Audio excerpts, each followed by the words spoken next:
From secret nuclear bunkers in Greenland to spying using psychic abilities, here are 10 strangest military projects.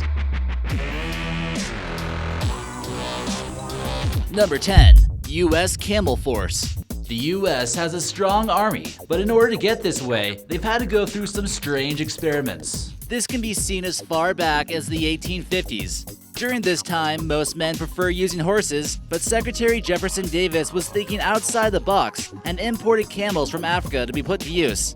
He figured that camels would be able to survive the harsher conditions of the American Southwest and run on less water. They were proved to be quite useful in transport expeditions from California to Arizona, and they were described as noble and useful brutes. No one really doubted that the camels would have proven to be effective during battles of the Civil War, but selling them turned out to be more useful in order to provide money for the uprising of the Confederacy. The battalion of camels was eventually sold off to the circus, but descendants of them still roam around the Southwest. Number 9. Winnin Steam Gun.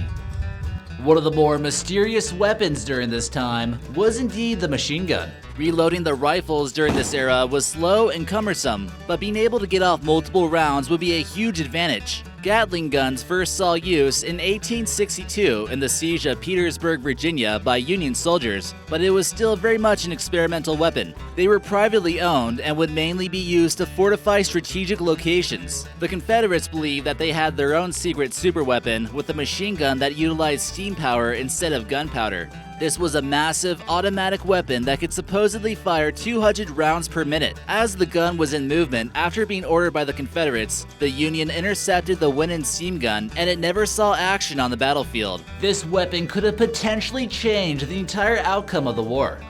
Number 8. Fukui Ataque suits. The Japanese developed quite a few strange experimental weapons in an attempt to ward off the Allied invasion. You might be familiar with the kamikaze pilots, and this one is along the same lines. Here in this photo, you see the design of the Fukui Ataque suit that would have gave Japan the potential to attack virtually undetected. This was almost like a scuba diving suit, but much more explosive. This suit contains roughly 33 pounds of explosives. This would have given them the ability to walk on the ocean floor.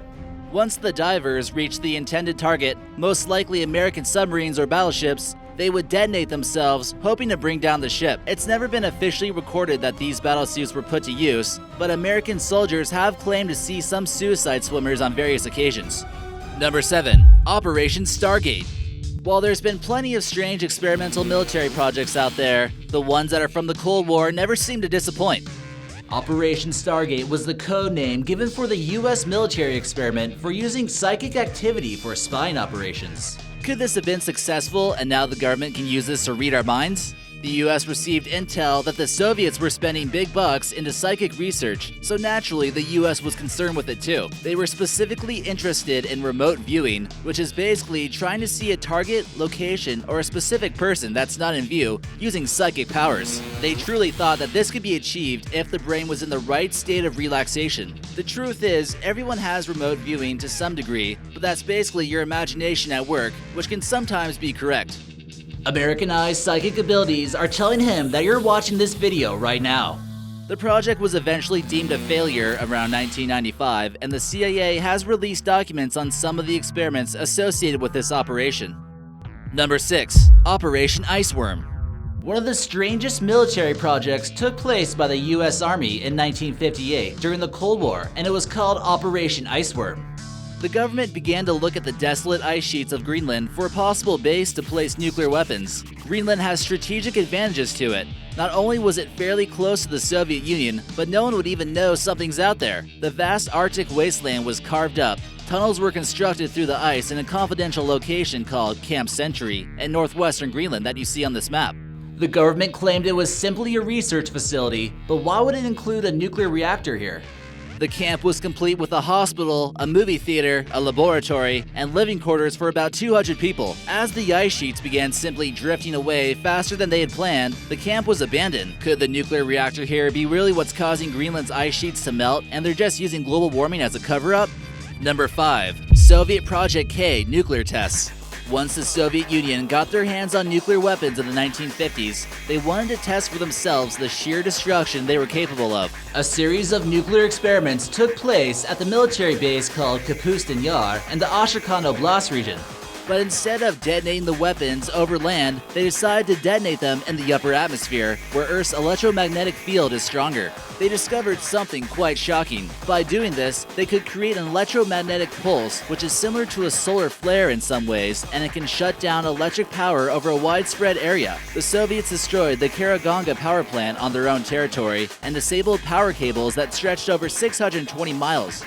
Atmospheric testing was banned shortly after, but many are still worried about unstable countries like North Korea possibly using an EMP to disable our electric grid, causing mass panic.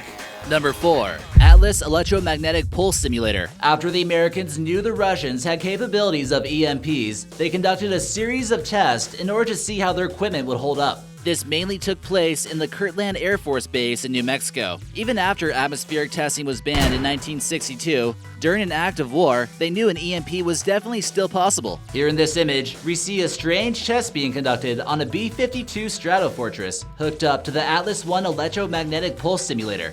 This was essentially a platform that could deliver 10 million volts of electricity at once. It's also one of the world's largest wooden structures and cost $60 million to produce. Other planes were tested on this platform, and there's no word on whether or not this completely blew up the electrical system in the plane or not, but we imagine it probably did. Number 3. Operation Whitecoat.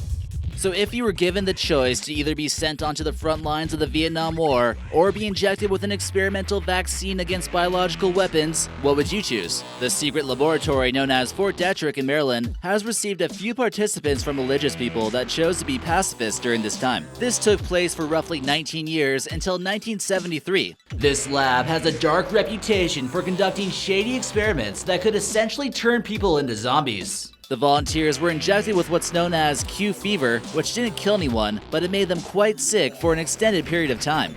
The researchers would then try to test out their cures for this disease on these participants. Number 2. Airplane cloaking. Scientists at the University of San Diego claim to have made a breakthrough with scientific technology in order to essentially make airplanes turn completely invisible. We remember the Philadelphia experiment during World War II, where many witnesses claimed to have seen the USS Eldridge actually turn invisible, then teleport. So with all the advancements in technology throughout the ages, could technology like this be actually used and eventually perfected? By constructing planes out of super thin nanomaterial, then engaging it with electromagnetic waves, the plane could theoretically no longer give off visible light. This photo was taken of a jet fighter that appears to be using its cloaking abilities. Could something like this be tested at Area 51? And number 1. Nuclear lasers. What could possibly sound more devastating than a nuclear laser? The US government was actually hoping to use this laser to essentially vaporize any launched nukes from the Soviets. The device would be sent into Earth's orbit, kind of like a satellite, and fire X-ray-like lasers which would shoot down a nuclear device when detected. The first test came in 1977 at the National Nevada Security Site, where they tested it underground.